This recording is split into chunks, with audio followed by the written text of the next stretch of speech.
Solid Mustang here with a 2010 Camaro. I did try to get a hold of a new one, contacted a couple dealerships, and I didn't want to all of a sudden have their vehicles up on a display. I think I might stop asking here though, but 2010 Camaro. This one belongs to actually my father. So he was nice enough to let me drive it for a minute and get this little video in. It's a good aggressive look up front. I did get a little high because of the license plate again. So good aggressive look, good little two-door. We'll get into the interior and everything else. Mostly, I really like this car. Now, one of you, and I apologize, I can't remember the name offhand, I had it in my head, commented about this line and said it was the same on the new Mustang as it is on the Camaro. They're very similar. They're very similar. I would say this one here is more pronounced. It's a larger crease, if you will, and it's still the same as in the new one. This aggressive edge here. So, but he's right. It does follow right down, right on the. It stays current all the way through and incorporates the hood. So it's a nice flow. So one thing I do love, and we'll get more in this when we drive it here in a minute, is the rear view mirrors. I love that they're long and they're really elongated, and that comes in really handy. It's back here. The back end is kind of wide. It does definitely have kind of a wide backside stance, which is a good thing. I mean, it definitely helps it hug the road and stuff like that. So we'll talk about the trunk since we're standing back here. So open it up here. As you see, you can fit a set of golf clubs in here, so we threw them in here. The only thing I wish Chevy would do is on this line, instead of bringing this hood and cutting the hood in here, bring that, you know, keep the same line, but bring this hood and have this be a part of the hood back here to open this, you know, widen this up. So the opening would be, you know, here, and make it a lot bigger. And that is still the same on the current ones. So no major change on that, but it's a really nice car. It's still nice. It's still fun to drive.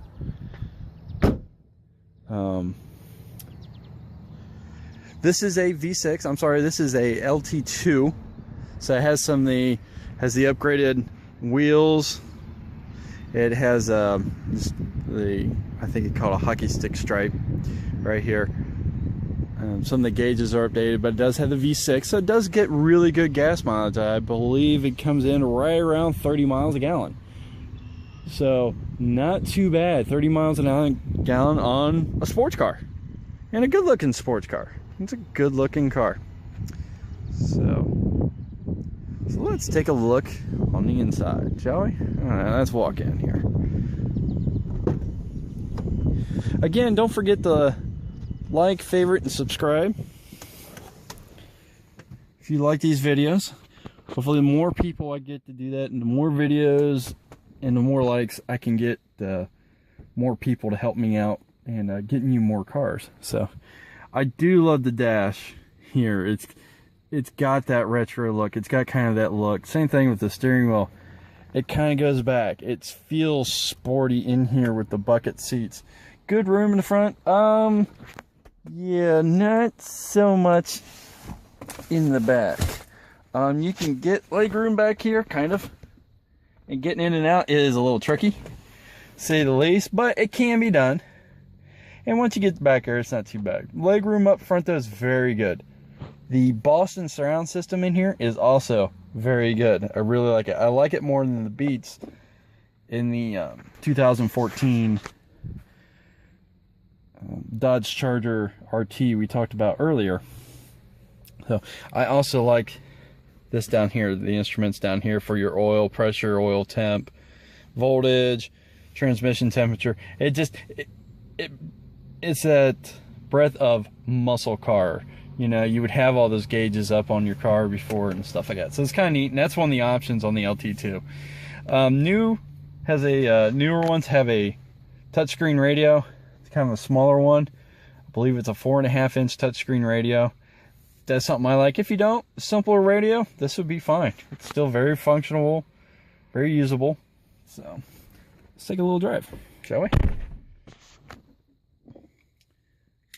Doors are pretty big and heavy, but they're not hard to shut. And you can really hear how it fits well. So, all right, let's get the seatbelt on. Gotta have the seatbelt on, especially driving around town where I am in the seatbelt on. So, one thing on this car is a little tough is the vision. And this is where those side view mirrors really come in handy. This is about my view.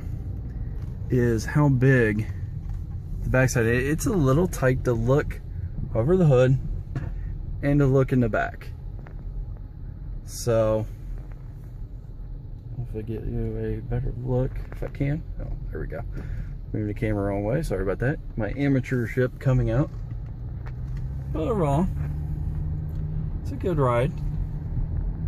It's not going to be your luxury Cadillac ride. It's not going to be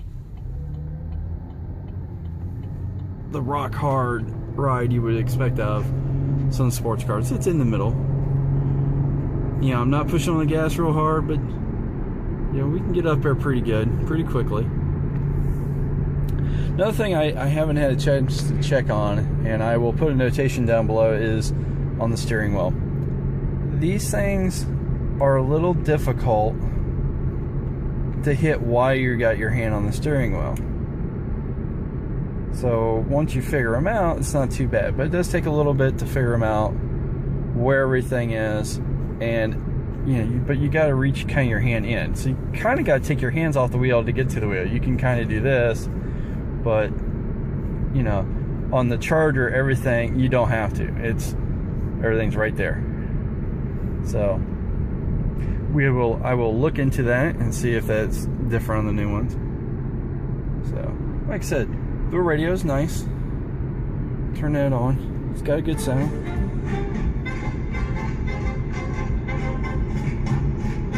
So, rides well.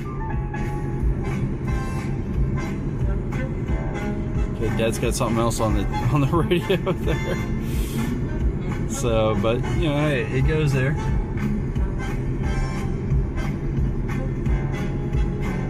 So, quiet ride too. I don't have to yell or anything like that. It's a quiet ride, but the sound, and this is actually a good song. There's a lot in this. There's a lot of bass. It's a good sound. It comes from everywhere too. So we'll turn that off for now. It's a good ride. This car in particular, you could probably get. This car has a little over 24,000 miles on it. So you could probably get this car for 20 grand, give or take a couple $1,000s. But I tell you one thing, I think I would be looking for a convertible in this car. To me, the Camaro just screams convertible. It really does. So, but a fun ride. This is it's a fun summer ride, especially in a convertible version. Being with the hardtop, you know, it's still a good ride. Get your looks. Overall, just a nice car. And the V6 is a good cruiser. The V8 has a great sound. You have a couple options there on a couple of V8s now, depending on how much money you want to spend. You get the V6 version if you're more worried about the gas. And I understand that. You want something that looks good, but gets good gas mileage. Then you got the 350 of the 5.7 liter V8 on the SS's. And those will pick up and go. This will flat out haul. So you're looking around 400 horsepower. And then you get the monster, the big Z28 or the ZR1. And those are the Corvette 6.2 liter V6s. So suspension on this thing's very good. It's a tight, good grip on the car. You can really kind of put it where you want to go. I'm making it do that. So everything about this car is good. It just, I like to see them do something with that trunk and the steering wheel. So that's the only things I would throw up there. The visibility could be a little bit better, especially out your blind side and your back side back here. So hopefully getting a good look at that. It can get a little rough when you're trying to look behind you. So let's say if I want to look at my blind side and want to see if somebody's passing me, you can see as you come up, you kind of get blocked right there. So something to think about. First car, maybe for if you know your son or daughter is very responsible driver, but I don't know if I'd want to give a 16-year-old or an 18-year-old a Camaro. So I know they probably want one, they probably want something like that, but I think something else would be better. Maybe a little bit down, a notch there on something like that. But we'll try to find one of those if anybody's interested. See if we can get a couple cars there. That might be a good topic, you know, what's a good first-person car. So, but right now in the Camaro, I'm comfortable driving. The seats are comfortable. Seats adjust any way you want them. It's got lumbar support. So, yeah, I could cruise. I'm very comfortable right here, just like this. Set the cruise control, and you can really go. So, even tells you what it's set the cruise to. So, and we'll tell you right in the middle, right there. 39. And yeah, we're just going cruising around. It's a good little cruising car. So Chevy Camaro, good car, good overall car. I've had no maintenance issues with this thing at all. Change the oil, make sure you do your upkeep things, and you go from there. And you can be, you know, proud to go take it around and stuff like that. Go around town, pick up your girl in it, have a good time. So I would suggest the convertible version though. This is the hardtop. It's still very nice if you're more into hardtops, but the convertible version is a lot of fun. I have one on a rental car. Yeah, that's why I should start doing renting cars. But but it's a really good car. So anyways, stay tuned. I am going to get a hold of a Mustang here. We're going to be putting that on here shortly. Hope you all had a great 4th of July. And hopefully I'll see you guys again on here soon. Thanks for watching. Solid Mustang.